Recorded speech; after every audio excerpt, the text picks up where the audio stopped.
In the heart of Texas stands a house with a shadowy past, where the line between the living and the dead blurs. A dwelling so steeped in mystery, it has become the stuff of local legend. This is no ordinary home, but a haunting monument to the spectral whispers of yesteryears. Born out of an era long past, its history is as old as the Lone Star State itself. Its walls, if they could speak, would tell tales of love and loss, of joy and despair, of life and death. Yet within its darkened corners and creaky corridors, it holds secrets that chill the bone. Stories of eerie happenings, of ghostly apparitions and unexplainable phenomena have clung to this house, as firmly as the ivy that clings to its weathered bricks. As we step into this spectral world, remember, every creak and whisper carries a tale from the other side. Our journey into the unknown begins with the inception of this chilling abode. The house, nestled deep in the heart of Texas, was no ordinary construction project. Its foundations were laid in the late 19th century, a time when ghost stories were mere fireside tales and the supernatural was a distant, unexplored realm. The man who commissioned the house was a wealthy landowner, known for his eccentric taste in architecture. A towering edifice of stone and timber, the house was a spectacle to behold, its grandeur only matched by the eerie aura that enveloped it. Even during its construction, the workers whispered about strange occurrences. Tools disappeared, only to reappear in the most unlikely places. Unseen hands seemed to guide the planks into place, and chilling drafts swept through the unfinished rooms. The house was completed in a record 3 years, but as the final nail was hammered into place, the foreman fell from the top floor, meeting a tragic end. His death was the first in a series of misfortunes that would plague the house. Soon after, the landowner's wife succumbed to a mysterious illness. Their only child disappeared without a trace. And the house, once a symbol of wealth and power, became a monument to sorrow and despair. Rumors began to circulate about the house. Some said it was cursed, others claimed it was haunted. The landowner, now a broken man, was said to wander the halls at night calling out for his lost family. The house stood silent, its windows like vacant eyes, watching over the town with an unsettling stillness. As the walls of this house rose, so did the whispers of the unseen. The house, once a beacon of grandeur, had been christened by tragedy and shrouded in mystery. Its story was just beginning, and the tales of the unexplainable were yet to unfold. As the sun sets and the shadows lengthen, the house waits, as does the darkness within. The house, with its sinister inception, whispers its secrets to those who dare to listen. No haunted house earns its reputation without a first encounter, and this was one that sent chills down the spine. In the late 19th century, a family moved into what appeared to be a charming, albeit ancient home in the heart of Texas. The family was thrilled with their new abode, oblivious to the dark history the house harbored. The first few weeks were peaceful, a picture of domestic bliss. Then, the inexplicable began.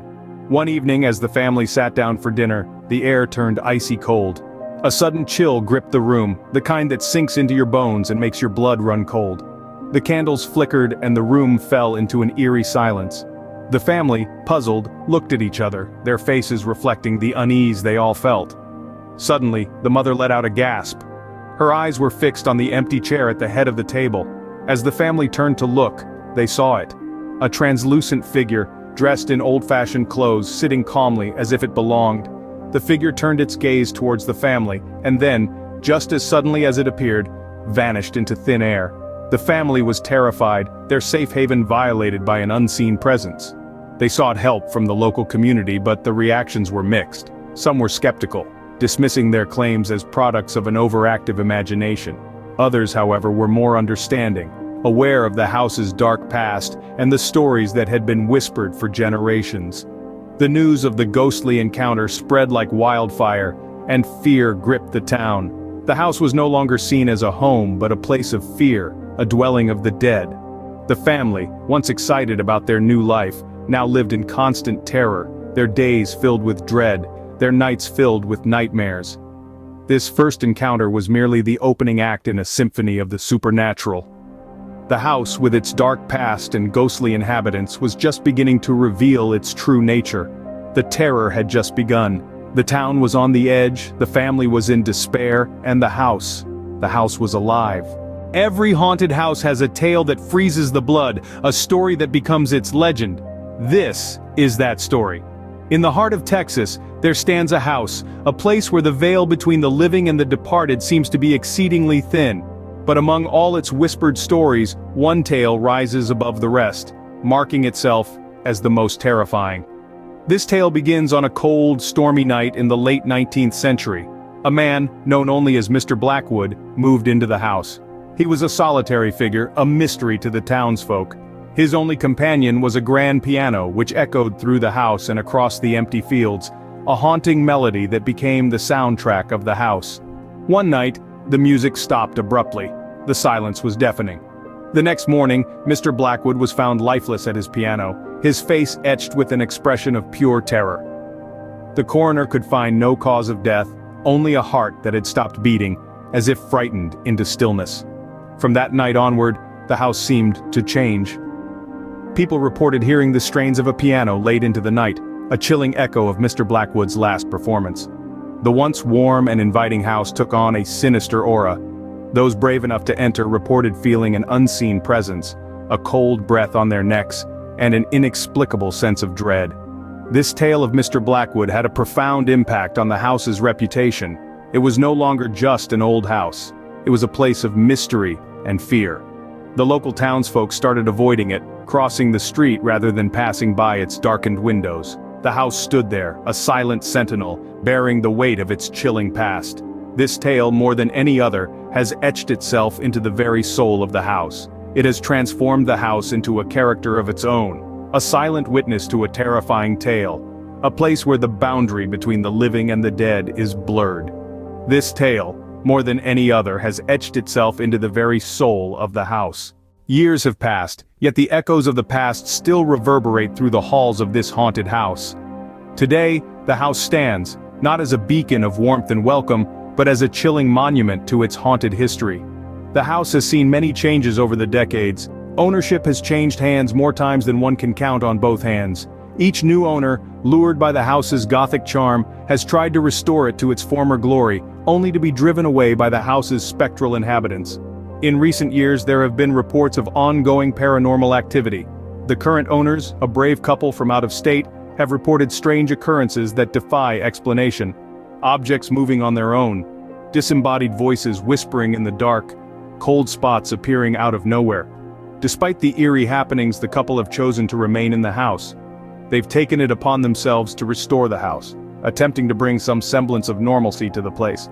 They've painstakingly peeled away layers of paint, revealing the original woodwork, and have taken great care to preserve the historical elements of the house. Yet, as they work to restore the house, they've discovered more about its haunted past.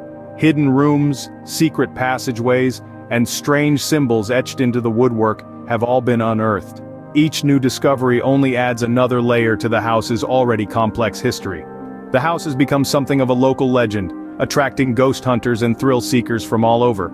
Some come seeking proof of the paranormal, others simply to experience the chill of walking through a real-life haunted house. Despite the fear and trepidation it instills, the house has a strange allure. It's a piece of history, a tangible link to a past filled with mystery and intrigue. It's a reminder that some stories, no matter how terrifying, are meant to be remembered. Even today, the house stands as a chilling testament to its haunted history. As we step out of the spectral world, we carry with us the chilling tales etched within the walls of this haunted house. We've traced the sinister inception of this house, its chilling foundation upon which many a ghostly encounter took place. The first encounter, a tale that sent shivers down our spine, was only the beginning of a series of terrifying tales. We delved into the most horrifying story of all, a narrative so eerie it could freeze the blood in your veins. Today, the house still stands, a testament to the spectral history that it has witnessed. It's a silent spectator, a keeper of secrets, and a narrator of the unseen. Each creaking floorboard, each chilling gust of wind through its empty halls, each shadow cast in the moonlight, is a haunting reminder of its eerie past.